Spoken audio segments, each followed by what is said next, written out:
un jour, dans un rêve, il vient me dire, ah non, il passait avec Pierre, Jacques, Jean, Jacques, Paul, et tout le monde était en train de le suivre. Alors, j'étais dans le village de ma mère, dans le rêve, debout, sur une monture de route comme ça, et il passe, il s'arrête, il me dit, oh, mais Jean-Baptiste, pourquoi tu restes là-bas?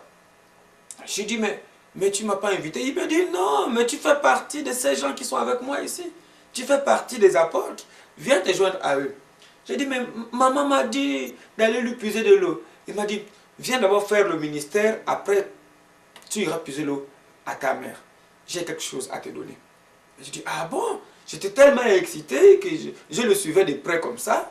Arrivé au corps de garde de mon défunt grand-père, il s'est arrêté et puis il a sorti comme un parchemin.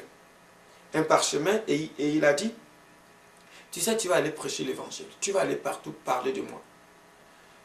Dans la cassette où le Seigneur a guéri le musulman, dans le tape que vous avez, j'ai fait un peu ce petit témoignage. Alors, il m'a dit, tends tes mains. Donc, j'ai tendu les mains comme ça. Et puis, il a fait ça, ça s'est ouvert. Ça s'est complètement ouvert. Et puis, il a mis le rouleau de ce côté-ci. Tu vois comme quand tu rentres quelque chose comme ça là. Et de ce côté-ci aussi, il rentre. Et puis, il referme la peau. Il me dit, va prier pour les malades. Va maintenant. Tu peux maintenant partir. Hein? Laisse cela me suivre, mais moi je t'envoie maintenant. Et je me réveille.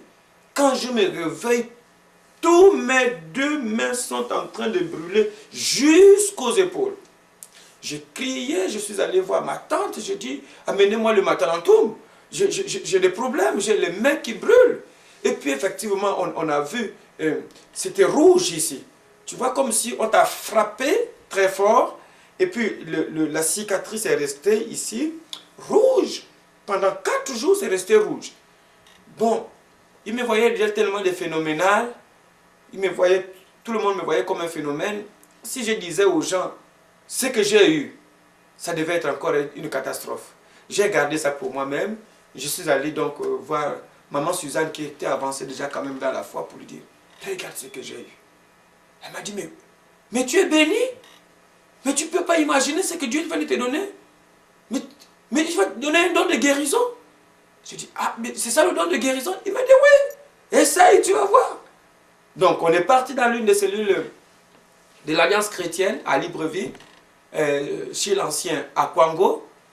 Albert était ancien directeur à l'éducation nationale, et pratiquement un monsieur qui a amené le full gospel, un des anciens de l'Alliance chrétienne qui ont été vraiment au début de ce réveil évangélique, charismatique, pentecôtiste chez nous. Ils m'ont amené là-bas et j'ai commencé à témoigner. À peine j'ai commencé à témoigner qu'une femme vient me dire, oh, frère, pardon. En ce moment-là, elle a fait 6 mois, le cou ne bougeait pas. Et les médecins avaient décidé de l'opérer. Et sa tante l'avait amené donc à cette réunion pour dire, allons là-bas, les chrétiens prient pour les malades. Eh bien, en ce moment donc, on me l'a amené, elle est venue, ah frère, après ton témoignage, j'ai été touché, vraiment, Dieu est avec toi. Si tu pries pour moi, je vais être guéri. J'ai dit, il n'y a pas de problème. Donc, elle est venue devant moi. Et puis, soudainement, j'ai commencé à ressentir la même chaleur, mais traverser.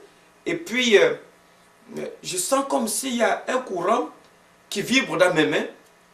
Quand je l'ai touchée comme ça, mais elle a crié. Ça fait comme quelqu'un qui lui a tourné la tête. Et puis, tout d'un coup, elle a commencé à sauter. Je suis guéri, oh Dieu soit loué. Et puis c'est parti. C'est parti. Les pasteurs de l'Alliance chrétienne m'ont appelé. Et ils m'ont dit, mais c'est pas possible. Explique-nous, témoigne-nous ce qui s'est passé.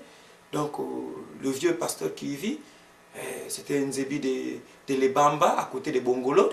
Je suis allé chez lui, je lui ai parlé. Il m'a dit, mon petit, Dieu est avec toi. Ah là, mais je ne pense pas que beaucoup de personnes vont t'accepter parce que ce que tu es en train de faire là va t'amener beaucoup de problèmes. Même moi, officiellement, je ne pourrais pas te supporter parce que j'ai un collège des anciens là-bas tellement rigide. Mais si tu peux continuer à prêcher l'évangile comme tu as commencé à faire, je te soutiendrai. Et pasteur Bonhomme, donc, c'est ainsi que j'ai commencé à prêcher l'évangile et à lire la Bible et voir les miracles du Seigneur jusqu'à maintenant. Voilà, et